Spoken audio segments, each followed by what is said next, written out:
De 2017 à 2019, le programme d'urgence de modernisation des axes et territoires frontaliers a injecté dans les régions de Saint-Louis et de Matam 3 milliards 159 millions de francs CFA. Ces importants investissements ont permis de faire d'immenses réalisations, améliorant considérablement les conditions de vie des populations. Le PUMA quand même a été d'un grand apport dans l'arrondissement, a permis de régler pas mal de problèmes. Et aujourd'hui, nous nous félicitons aussi de la diligence dans l'exécution des projets. Parce qu'il y a beaucoup de projets qui, souvent, une fois entamés, peinent à être terminés. Mais heureusement, avec ce qu'on a pu constater jusque-là, les projets ont été entamés et ont toujours connu un taux d'achèvement très, très satisfaisant. Dans des secteurs aussi vitaux que l'éducation et la santé, le PUMA a fait d'importantes réalisations.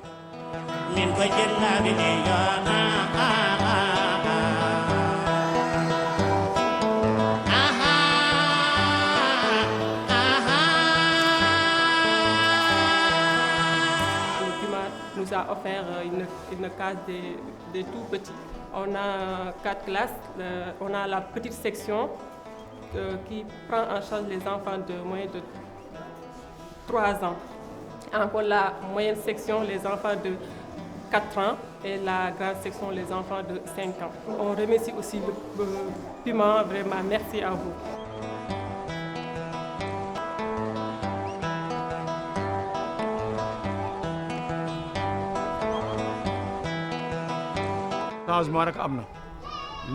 Nous avons noté un changement. Vous savez, les temps sont durs. Beaucoup d'hommes ont migré vers l'Europe, les femmes préoccupées par les travaux ménagères, ce qui fait que les foyers sont presque vides à certaines heures de la journée. C'est pourquoi nous ne pouvons que saluer la construction de cette case des tout-petits qui prend en charge la sécurité et la préscolarité de nos enfants. On a réalisé la case des tout-petits. Et là, vraiment, c'est le caractère de l'équité que le président Macky Sall a dans son cœur qui s'est réalisé.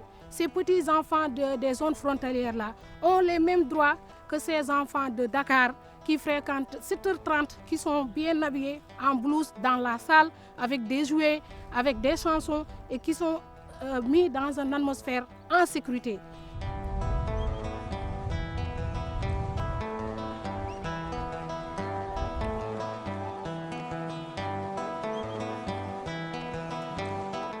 Avant, il y avait un abri provisoire. C'était très difficile de travailler dans ces conditions-là. Mais actuellement, avec les 2 salles de classe, ça s'améliore de mieux, quoi. Ici, c'est très difficile. C'est dans le Djeri. Par exemple, ici, on a des problèmes d'eau. Et les filles, ce sont les plus instruites qui vont à l'école le plus fréquent. Parce que les garçons, en général, sont des bergers. Avec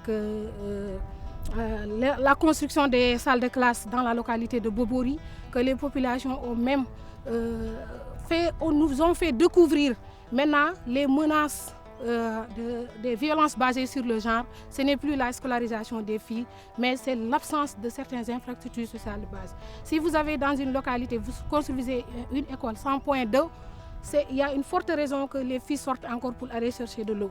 Donc vous avez, ça conforte la thèse du président de la République que les programmes doivent intervenir en paquet.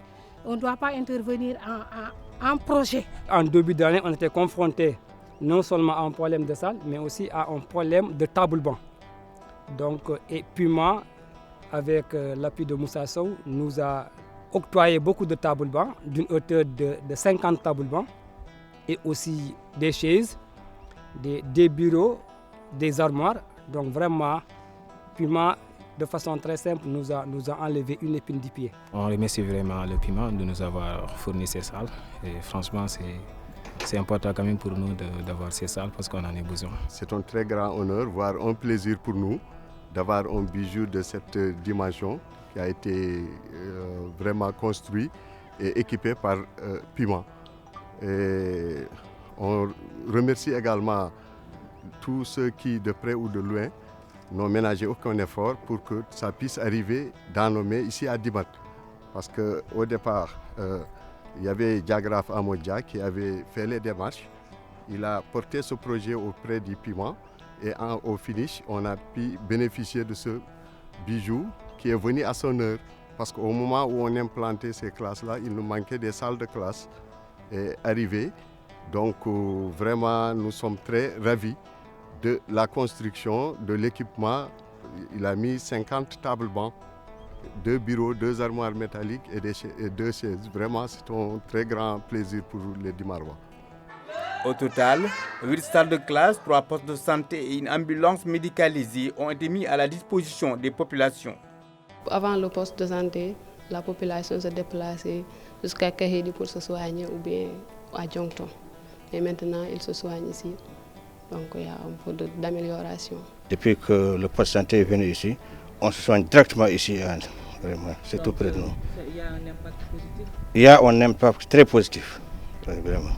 Et comment appréciez-vous le geste du Puma qui a installé ce poste de santé?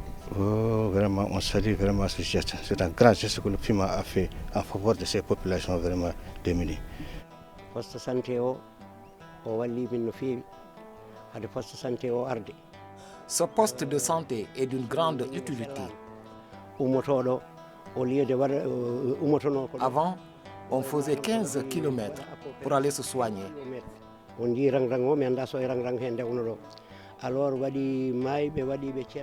Il y avait des morts en cours de route. Aujourd'hui, Dieu merci.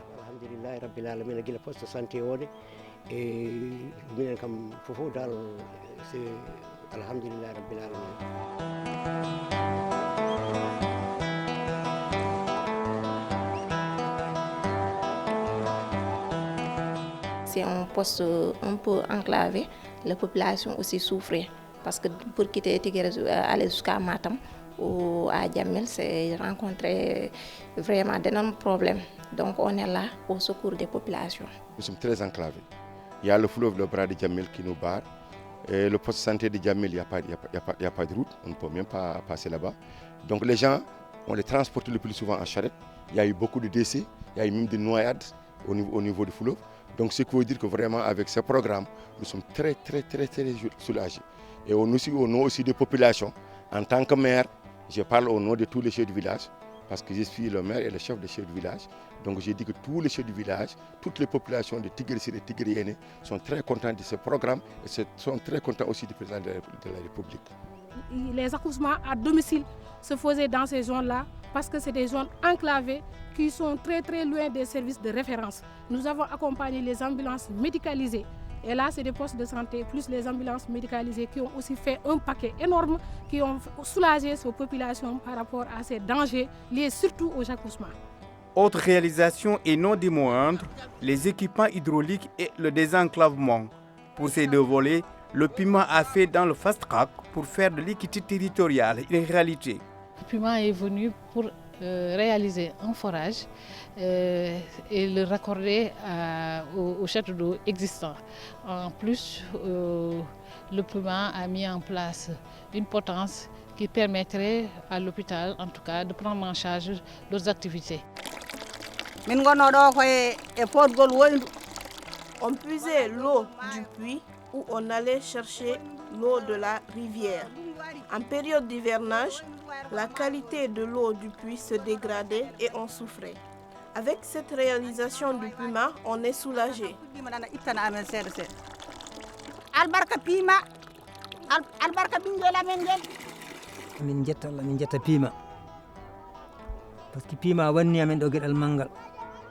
On remercie beaucoup le Puma.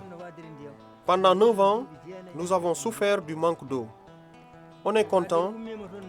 On remercie le bon Dieu et le coordonnateur.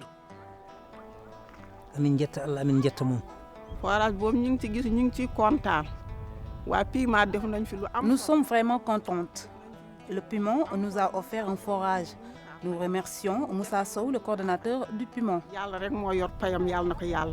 Du point de vue du désenclavement, il y a également des pirogues motorisées qui ont été dotées à des villages comme Dungel dans la commune de Madina Yadbe, Tchoubalel dans la commune de Méry et Walalde. Donc ça aussi c'est des réalisations que le Puma a eu à faire. Dans le cadre de la solidarité gouvernementale, le programme d'urgence de modernisation des axes et territoires frontaliers a également apporté son soutien à l'administration territoriale à travers la réhabilitation de quelques bâtiments administratifs. Ces logements étaient déjà dans un état de délabrement très avancé où personne ne pouvait habiter. Donc c'est un sentiment de joie, de satisfaction totale, non seulement pour moi, mais pour toute la population de Saldé, de voir, n'est-ce pas, ces locaux reprendre forme. Ouais. Donc c'est l'occasion donc pour nous de remercier très sincèrement le coordonnateur du PIMA et toute son équipe. En tant que bénéficiaire, je ne peux que m'en réjouir. Remercier le coordonnateur du PIMA qui a bien voulu diligenter ce dossier pour que cette réhabilitation soit effective. Aujourd'hui, si vous venez ici, vous verrez que les travaux ont été bien faits, que les résultats, en tout cas, auxquels on s'attendait, ont été atteints. En offrant ce paquet de services aux populations dont la plupart vivent dans des zones enclavées ou encore l'accès est difficile, le PIMA contribue à leur inclusion sociale et économique. Pour les responsables du PIMA, cette première phase du programme a donné des résultats satisfaisants. Les familles sont soulagées. La santé, c'est des postes de santé construits en moins de 6 mois et qui sont opérationnels. Les ambulances, la même chose. Le bilan est très satisfaisant pour le PIMA. D'ailleurs, c'est ce qui fait que cette population en demande encore par rapport aux moyens et par rapport au temps. C'est un programme qui est très pertinent dans son mode d'opération. Parce que là, les infrastructures ont poussé et sont fonctionnelles. L'innovation au PIMA, c'est l'ingénierie sociale. Qu'il n'est plus question qu'on fasse des investissements pendant 2-3 ans et quand on revient, on trouve que des infrastructures qui sont isolées, on trouve vraiment des projets qui ne marchent plus. L'innovation, c'est la pérennité.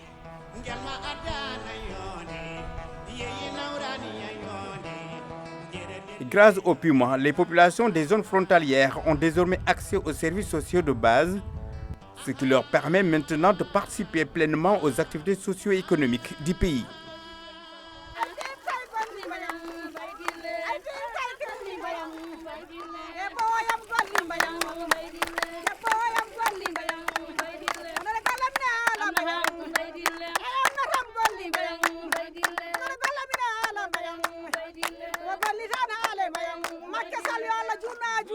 Yalla junnu ko Pima ko, yalla junnu ko Moussa Soko, yalla junnu ko Mon ko Kebbo.